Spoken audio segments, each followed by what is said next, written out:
Welcome to SR news. Punganur గిరిజాపురంలో మద్యం మత్తులో ఇంటికి నిప్పు పెట్టుకున్నాడు ఆ ఇంటి యజమాని.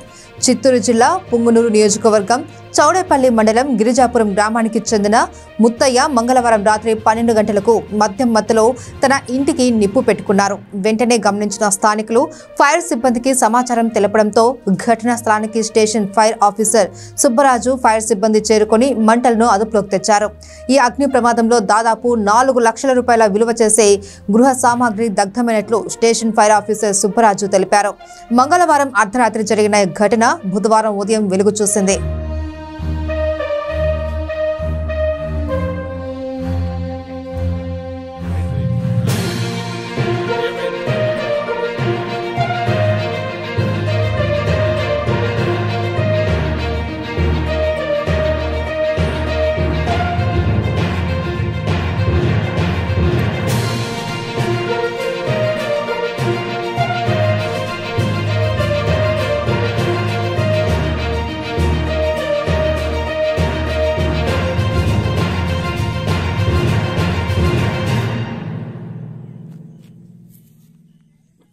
ఆయన సామాన్లు బయట తీసుకుంటే అగ్గి పెట్టేస్తున్నాడు.